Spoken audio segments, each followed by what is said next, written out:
ain't got no boundaries to hold me back. Boundaries is what I lack.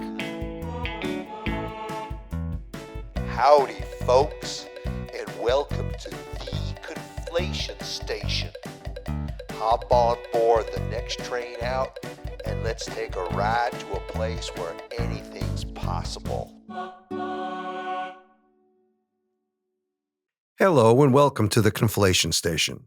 My name is Hugo Yorway and I'll be your tour guide for today's podcast, including political commentary, conspiracy theories, and some cool music from the Electric Love Orchestra. At the Conflation Station, our team of creative writers and novice journalists combine elements of irony, satire, and pure absurdity to create insightful political commentary and homespun conflated conspiracy theories taken from today's news headlines. In the first segment of our show, known as the 14th Circuit, or what I like to call the Court of Public Opinion, renowned raconteur the Reverend Rusty Stubblefield shares his unfiltered and unhinged views about America's constitutional crisis. His topic this week is birthright citizenship. Rusty, the microphone is all yours. Well, thank you, Hugo. In these here United States, people loves to have enemies. Us Americans are a bellicose type, fighting every country we can get in our sights. First it was the British during that there American Revolution. We supposed to be celebrating America's independence from England this coming weekend, but nowadays, most people don't even give a rat's ass about the American Revolution. They's too busy consuming hot dogs and drinking beer. Anyway, the English was our first enemy, and now they's our BFFs and allies. That is until Trump gets to finish him off. During World War I and World War II, it was them there Germans, those Krauts, who was our mortal enemies. Now the Germans, after killing millions of people, including 6 million Jews, now they's our BFFs too. Same goes for those Japanese folks. They bombed the shit out of Pearl Harbor in 1941. Ancient history for most of you, and today they's also our friends and allies. We actually nuked them to get back at them, and now we's besties with them. On the other hand, during that there Second World War, them there Russians, they was our allies, and today they's our enemies. But Trump, enemies or not, he likes to stick close with them. I think that Putin's got a dump truck's worth of dirt on Trump. What do you think? So there you have it.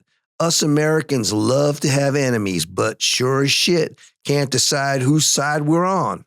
Hang on, I almost forgot.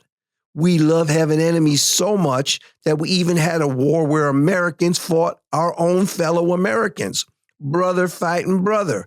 The Civil War. Like that there TV game show with that clever black guy, Steve Harvey. The Family Feud. Now, getting back to our very first enemy, the British, for most people back in the 18th century, living in merry old England wasn't so merry. So lots of those Englishmen left that there little island in the Atlantic to come to America. They was the first immigrants to come here to stay. Heck, in case you forgot, the founding fathers, they's all immigrants.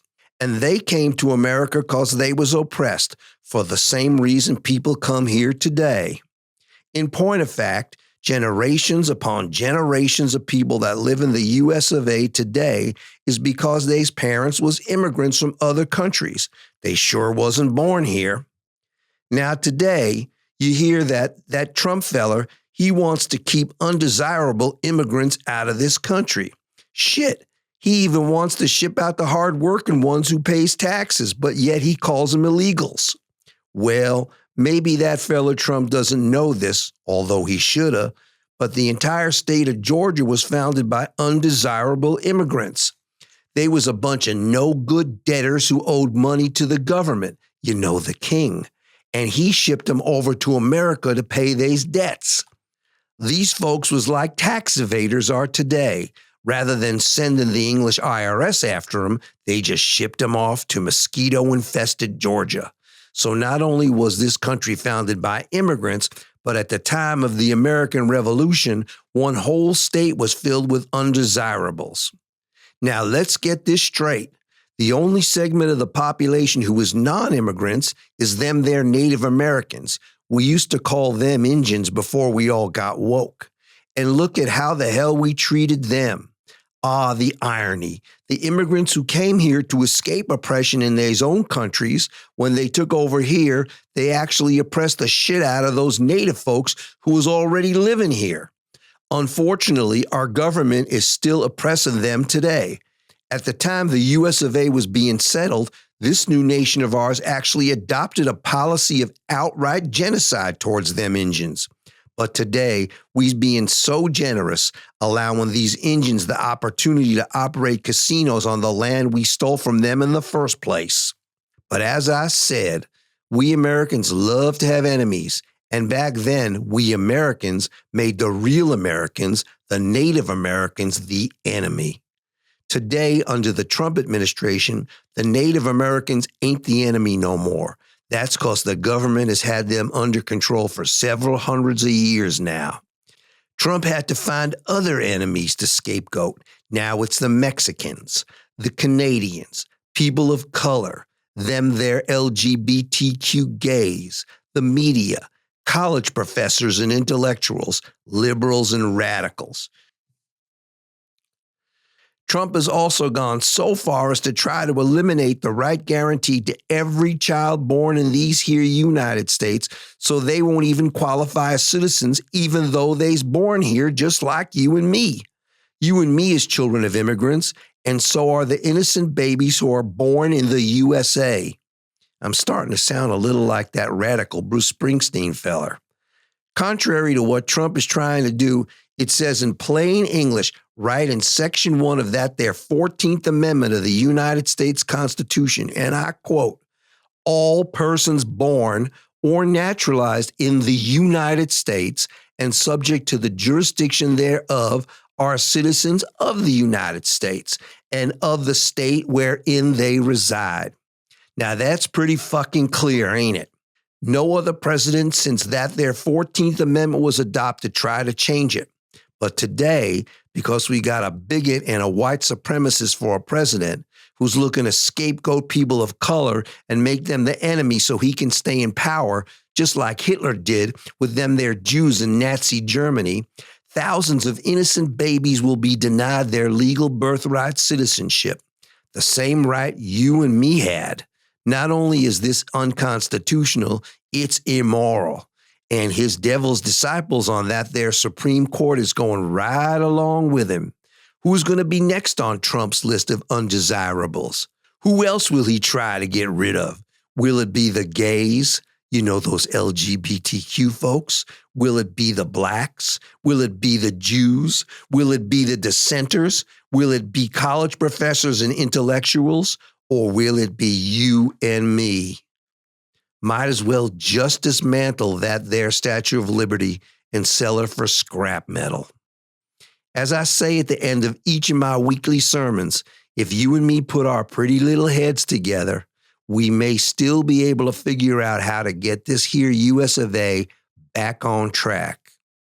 Thank you all for listening.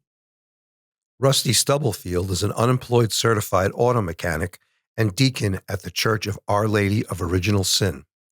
And now it's time for a brief musical interlude featuring a song written by E. Dude X, sung by the Reverend Rusty Stubblefield, and performed by the world-renowned Electric Glove Orchestra. Stay tuned, and we'll be right back with this week's Conflated Conspiracy Theories.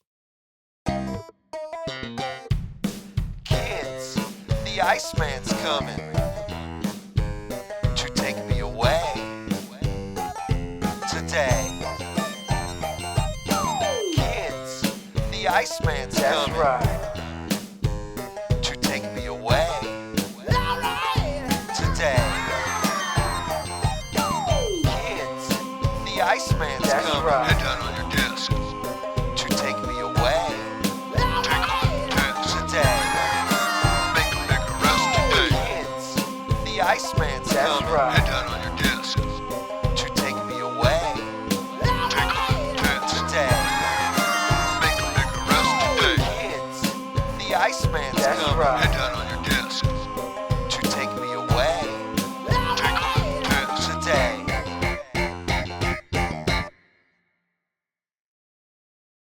Thank you, Rusty, E-Dude, and the Electric Love Orchestra for sharing that chilling rendition of The Iceman, available online at Bearberry Path Music. In our next segment of the podcast, we'll be sharing various homegrown conspiracy theories that have been developed by our staff of creative writers and novice journalists who believe first and foremost that at the Conflation Station, anything is possible. We invite you, our listeners, to share your own homegrown conspiracy theories by sending an email to bearberrypathmusic, one word, at gmail.com. That's bearberrypathmusic, one word, at gmail.com, and place the words conspiracy theory in the subject line. Today, we'll be turning our attention to conflated conspiracy theories that focus on the Supreme Court's decision to allow parents to opt their children out of school curriculum because of their family's religious beliefs, and a special Independence Day edition of conspiracy theories related to the Founding Fathers. Last week, the Supreme Court of the United States handed Donald Trump several victories. One of them centered around parents' rights to opt their children out of LGBTQ-themed lessons because of their religious beliefs.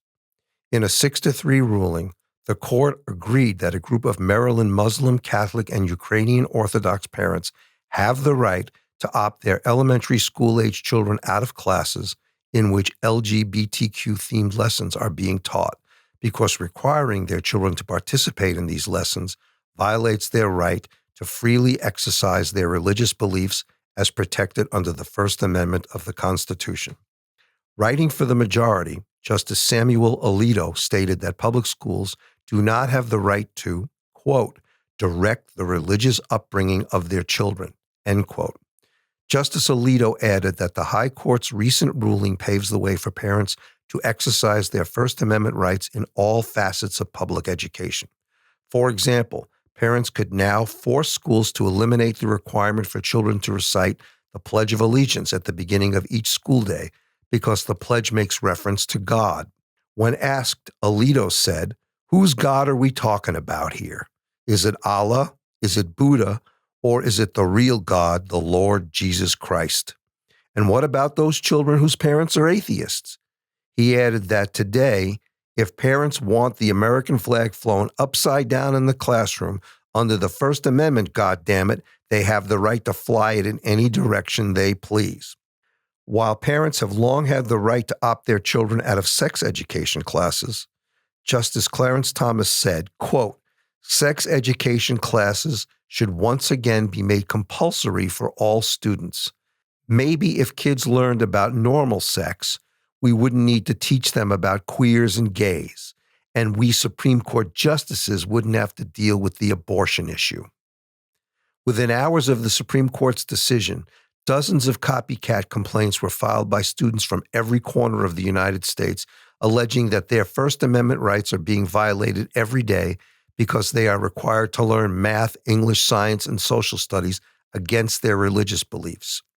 The student lawsuits maintain that as agnostics, compulsory education in these subjects was contrary to their religious beliefs.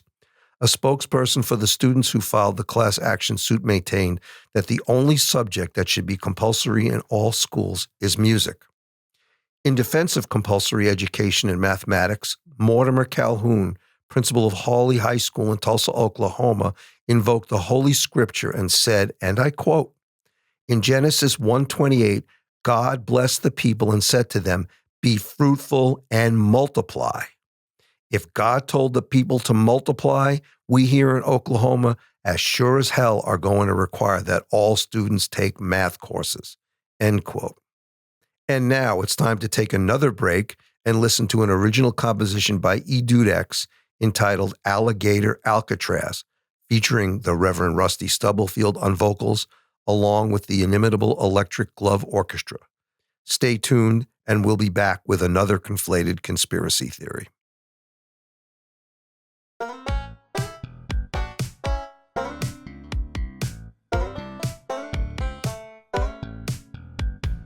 Alligator Alcatraz, taking a bite out of crime.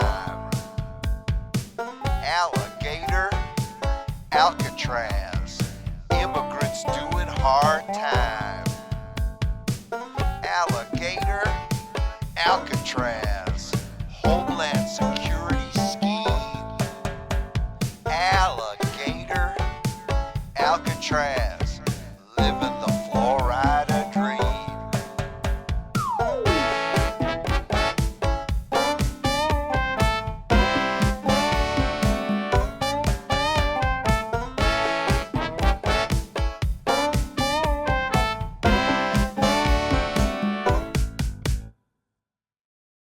Thank you, boys and girls. And remember, the Electric Glove Orchestra's complete catalog is available online at Bearberry Path Music. Coinciding with the celebration of Independence Day in the United States, our next story focuses on myths about the Founding Fathers. While over the years, historians and scholars have debunked many widely held myths about the Founding Fathers, our team of investigative reporters has recently uncovered new evidence that may prove some of these myths true. First, we learned that the widely held myth that George Washington had wooden teeth might not be so far from the truth. While excavating a portion of the cellar at George Washington's Mount Vernon estate, archaeologists uncovered a diary written by Martha Washington, George's faithful wife. In her diary, she mentions that because George had only one natural tooth at the time he was inaugurated as president, he had dentures made that he wore most of the time. The dentures were made from a variety of materials, including but not limited to human teeth acquired from his slaves, cow teeth, horse teeth, hippopotamus teeth, ivory, animal bones, and silver alloy. While George wore these dentures at his public appearances, he preferred the wooden teeth he fashioned as a boy, which he made from the cherry tree he chopped down in the field adjacent to his boyhood home. In her diary, Martha recalled the time George told her that, as a boy, he knew that later in life he would have only one tooth. So at the age of 13, he took it upon himself to preserve the teeth he hand-carved from the cherry tree he chopped down in his backyard and preserved them in linseed oil for decades. Her diary indicates that George preferred the taste of cherry wood in his mouth over the taste of hippopotamus teeth.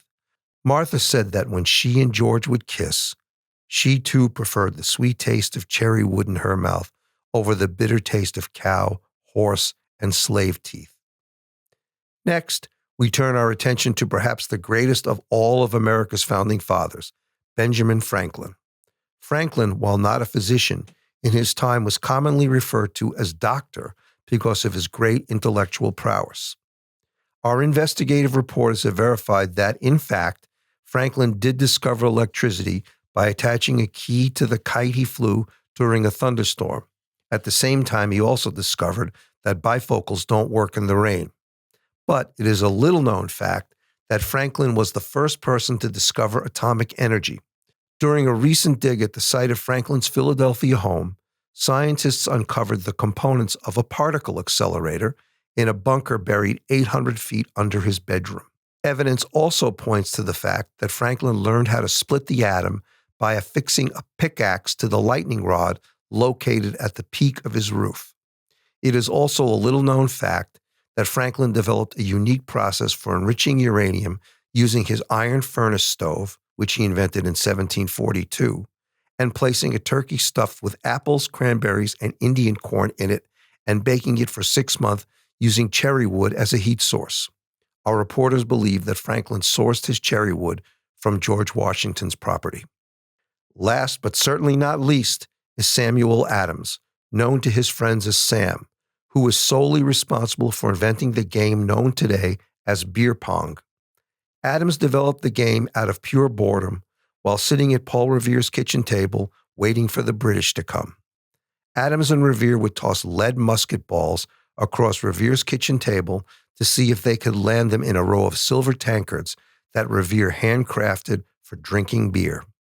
As the popularity of the game increased, Adams invited his fellow founding fathers to Revere's Boston home to participate.